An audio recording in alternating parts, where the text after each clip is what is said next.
जय हिंद दोस्तों। ऐसा बहुत कम ही हमें देखने को मिलता है जहां पाकिस्तानी इंडिया की तारीफ करते हुए हमें दिखाई देते हैं और इवन जब भी तारीफ हुई है तो उनमें से इंडियन इकोनॉमी के बारे में बात की जाती है, लेकिन ऐसा बहुत कम बार हमें देखने को मिलता है जहां पर पीएम मोदी को लीडरशिप के बारे में बात की जाती है। क्योंकि रिसेंटली यहाँ पर साजिद तरार जो कि एक पाकिस्तानी अमेरिकन एक बिजनेसमैन है, रिसेंटली इन्होंने पीएम मोदी के बारे में बहुत बड़ी बात कही है। इन्होंने यहाँ पर पीएम मोदी की तारीफ करते हुए यहाँ पर यह कहा है कि पीएम मोदी एक नेचुरल बॉर्न लीडर है। देखिए, इसमें कोई शक नहीं है कि आज के टाइम में पूरी दुनिया जो है आज भारत का लोहा मानती है। पूरी दुनिया को आज के टाइम में विश्व गुरु का जो संदेश देने वाला जो भारत है आज उस दिशा में आगे बढ़ रहा है। और उसी सीरीज में आज के टाइम में पाकिस्तान भी मान रहा है कि पीएम मोदी के लीडरशिप में कहीं न कहीं आज के टाइम में भारत विश्व गुरु की दिशा में भारत आगे बढ़ रहा है। यहाँ तक कि इन्होंने ये भी कह डाला कि hope Pakistan gets leader like him. इन्होंने ये भी कहा कि काश हमारे पाकिस्तान में भी पीएम मोदी जैसे लीडर होते,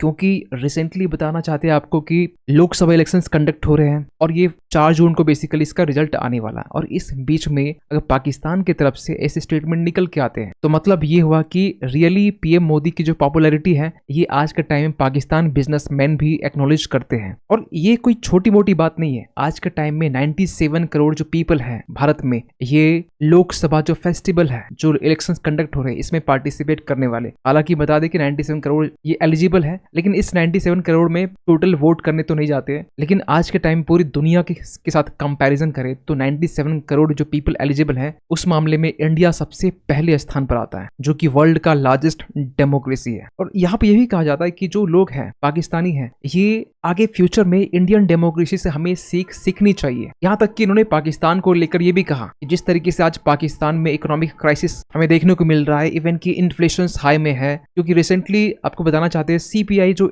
इन्फ्लेशन है, कंज्यूमर प्राइस इंडेक्स इन्फ्लेशन, ये रिसेंटली 17% से भी ज्यादा है। पिछले साल यही सीपीआई इंडेक्स जो इन्फ्लेशन था ये 38% था। इंडिया के कंपैरिजन में आप समझ सकते हैं इंडिया में लगभग 5% के राउंड में है। यहाँ तक कि पेट्रोल के प्राइसेस भी यहाँ पर हाई है। यहाँ पर आईएमएफ ने यहाँ पर रिसेंटली ये भी कहा है कि आप अपने टैक्सेस को इंक्रीज करो, क्योंकि आप देख सकते हैं रिसेंटली यहाँ पे इलेक्ट्रिसिटी कॉस्ट यहाँ बढ़े हुए हैं। एक्सपोर्ट यहाँ पर जिस तरीके से एक्सपेक्ट की जाती है उस तरीके से एक्सपोर्ट नहीं की हो पा रही है। इवन यहाँ पर जो पीओके का जो प्रोटेस्ट है इसको लेकर भी कहा गया कि जिस तरीके से इलेक्ट्रिसिटी बिल यहाँ पर इंक्रीज हुए हैं, इसके कारण जो पीओके का जो रीजन है यहाँ पर एक मास प्रोटेस्ट हमें देखने को मिल रहा है। और इसको लेकर ना वेरियस मीडिया आर्टिकल्स में यहाँ पर ये भी कहा जाता है कि रिसेंटली जो पीओके में वायलेंस देखा जा रहा है, क्योंकि हाल ही में एक अपडेट के दौरान ये भी कहा जा रहा है कि इस प्रोटेस्ट के दौरान में 3 लोगों की यहाँ पर जान गई है। और ये कहा जा रहा है कि इस्लामाबाद के लिए पाकिस्तान के लिए एक रेड सिग्नल है। लेकिन मामला अभी फिलहाल ये है कि पाकिस्तान के पीएम शहबाज शरीफ ने यहाँ पर 2300 करोड़, ये पाकिस्तान करेंसी में अगर आप डॉलर की बात करें तो ये लगभग 82.6 मिलियन डॉलर के करीब अप्रूव की गई है पाकिस्तान में जो प्रोटेस्ट, पीओके में जो प्रोटेस्ट देखे जा रहे हैं इसको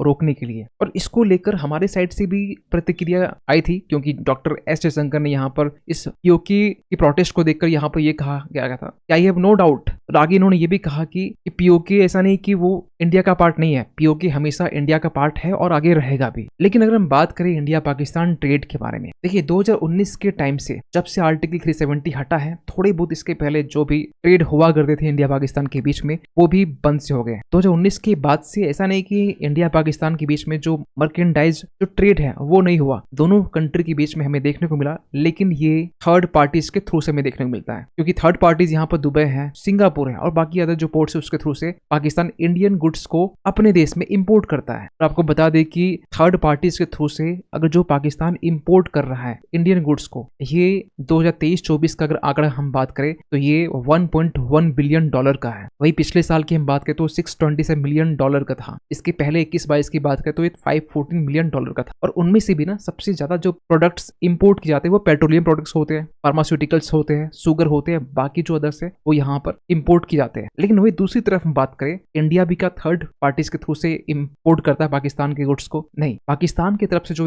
गुड्स है इंडिया नेग्लिजिबल यहाँ पर जो गुड्स है उसे इंपोर्ट करता है। और हाल ही में यहाँ पर पाकिस्तान की तरफ से जो बिजनेस कम्युनिटी है इन्होंने भी यहाँ पर यह कहा था कि हमें इंडिया के साथ में ट्रेड करनी चाहिए, फिर से इसे रिज्यूम करने की नीड है। एक सबसे बड़ा क्वेश्चन निकलता है कि क्यों आज के टाइम में पाकिस्तान इंडिया के साथ में ट्रेड करना चाहता है। आज की हम बात करें तो पाकिस्तान की जो टोटल एक्सटर्नल डेट और लाइबिलिटीज दोनों ये मिला करना 125 बिलियन डॉलर की है। आप समझ सकते हैं ये बहुत बड़ी रकम है। वही अगर हम डोमेस्टिक डेट की बात करें तो ये बेसिकली 2011 से लेकर अब तक जो है है ये 6 गुना ये नॉमिनल टर्म्स में इंक्रीज हो चुकी है। वहीं दूसरी तरफ हम बात करें तो पाकिस्तान की में आज के टाइम में जो फॉरेन करेंसी रिजर्व्स है ये 8 बिलियन के अराउंड है, आप समझ सकते हैं। और एक्सपर्ट्स ये भी मानते हैं कि अगर पाकिस्तान के साथ में अगर हमारा ट्रेड हो तो उसमें इंडिया को बहुत ज्यादा बेनिफिट नहीं होने वाला। आप क्योंकि देख सकते हैं यहाँ पर लिखा हुआ है India little incentive for India, there is little intensive for India to resume bilateral trade with Pakistan. और ना सबसे बड़ा रीजन आज के टाइम में पाकिस्तान की इकोनॉमी को लेकर यह कहा जाता है कि जिस तरीके से आज के टाइम में पॉलिटिकल क्राइसिस पाकिस्तान में हमें देखने को मिलता है, वहां के जो नेता है, जो पॉलिटिशियंस हैं, वो अरब कंट्रीज